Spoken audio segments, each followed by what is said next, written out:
How goes the family? Welcome back to Larry's Anything Goes. Hopefully you guys are having a great day. Today's subject matter, we're going to be talking about a football player. Now, the football player's name is Mr. Brennan Copeland. And before I get into this, I want to make sure I've Googled this gentleman's young gentleman's name to get his background, because I know nothing of football, because I don't watch football. But and I'm not saying anything derogatory about anybody who does. We all have our thing. So Mr. Brennan Copeland was born in July 2nd, 1991. He actually makes me feel old. Thank you, Brandon. He plays for the New York Jets in the NFL, and he's actually from the Baltimore, Maryland area. And he was actually recruited out of the University of Pennsylvania. So a friend of mine is a PA guy, and I invest in Pennsylvania. So hey, it's all good in the neighborhood, but I wanted to make sure I got that information out there if you did not know about Mr. Brennan Copeland, because I just came across this article about him the other day, and I've been meaning to make a video about it. So hey, here we go. And this article is very near and dear to my heart. I love subject matters like this because, usually whenever you hear about an NFL football players, it's either related to their drama or their stats or which team they're going to get drafted to, or all that good stuff, or they just decide to go to another team, or et cetera, and so, or they got hurt, stuff like that. But since I do not watch football, like I said earlier, and I really don't know anything about his career outside of what I just stated earlier. But hey, I say one thing about this: he's a linebacker for the New York Jets, and he is age 27 years old. But I really will say that he's changing the pathway for a lot of younger generations to come, especially of sports players, if they all adapt this mindset. Nipsey Hussle had this mindset. LeBron James has this mindset. The one gentleman who plays for the Seattle Seahawks is from Oakland. I forgot his name. I made a video about him months ago. Same mindset, just being frugal and living below your means. Okay. And I think that's just the best way to look at it, is living below your means. While Mr. Copeland spent time at college, which I thought was smart, he wasn't just partying after the game and, screwing around with school. Like, he took his education seriously. After he graduated, he actually spent time interning at an investment bank while he was in college, so he actually took, like a lot of smart college students, they go to school, but they get the internships. So in order for them, and luckily nowadays, most of those are paid internships, you get the internship so they can get job experience, so that they can kind of, have their resume look good and actually put their career on the path to where they want to go. He actually worked during the off seasons on Wall Street, which was actually smart, in 2017. He also had lots of experience in my favorite industry, which is real estate. Mr. Copeland flips homes, and he actually has opened a real estate company that he operates with his wife, which I think is awesome because, I made a video, I believe last week, talking about the importance of family economics and how more and more Americans need to get back into that mindset, especially African Americans. Mr. Copeland has implemented that with his family, and I think that makes him even a better person than I can ever imagine. So, and to top it all off, Mr. Copeland has another side hustle, which I can relate to, which is he's teaching financial literacy. And you can see on the picture on my left-hand side, Mr. Copeland's teaching his financial literacy class. On the right-hand side, as you can see, he's flipping a house, what needs to be done to the house and all that good stuff. So, and I think that's a great thing, buddy. And it's a fun.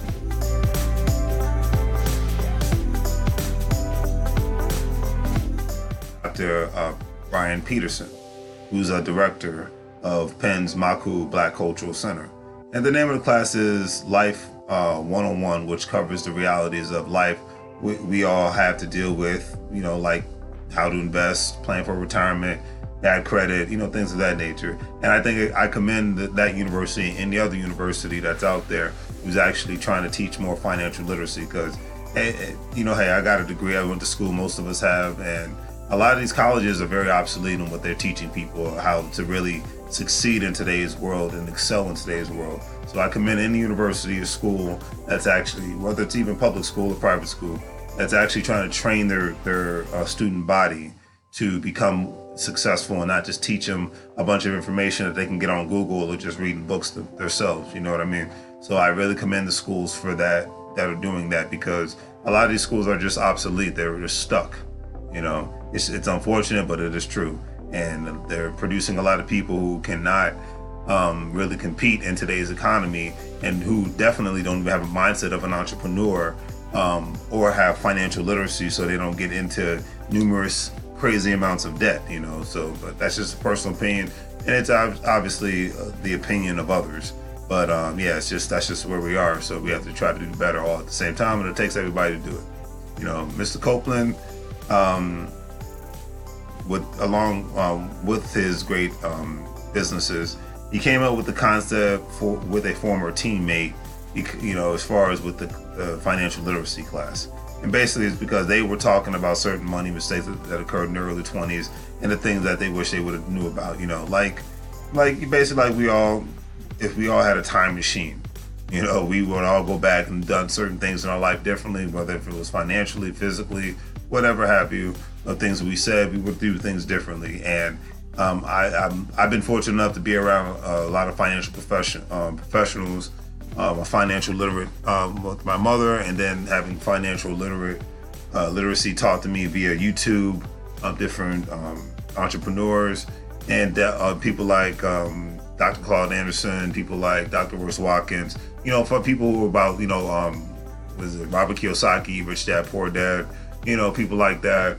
I forgot the other guy's name. It's been a long time since I listened to him, but you know, I listen to a lot of people, especially on YouTube. They gave a lot of great advice. You know, the guy from the, you know, Minority Mindset, you know, all this good stuff. You know, take all this information in from everybody's point of view. And I think that's what we all should try to do all at the same time, because you just never know, you know. But yeah, it's just we all would have done things differently if we knew then what we know now. And we'll say this probably, I know I'll say this 5 or 10 years from now. So I'll go from there.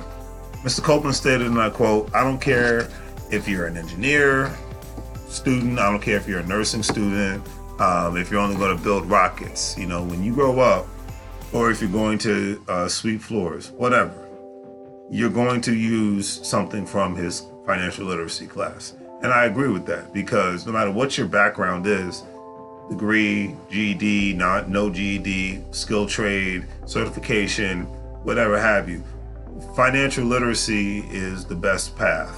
And that's the main reason why I created this page, is to basically spread the word of financial intelligence and financial literacy around the globe as much as possible. So, and we're all in it together. It's not just me, it's not just him, it's not just anybody. We're all in this together. We can all learn from each other, you know.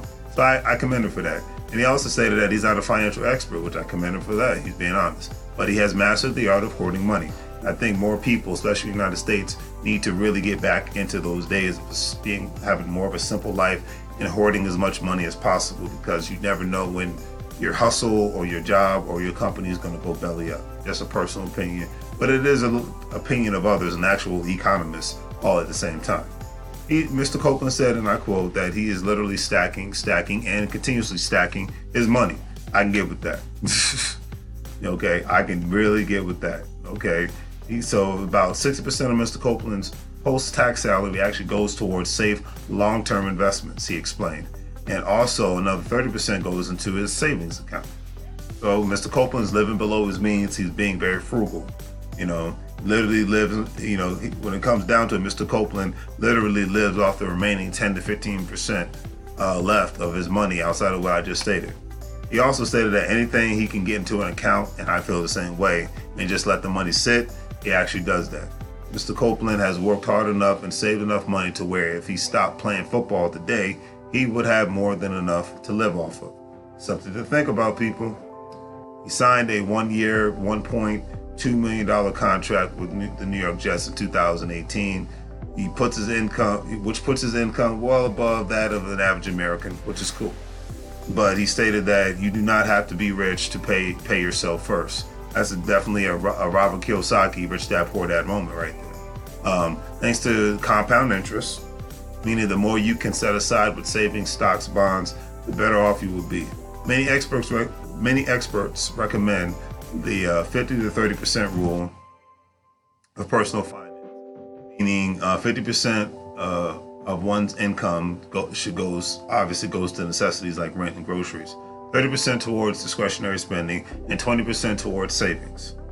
I will say that again.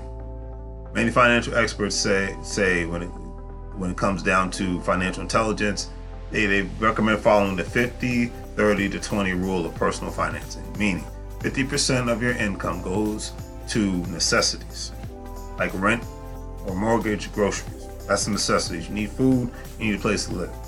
30% goes towards discretionary spending and 20% towards savings.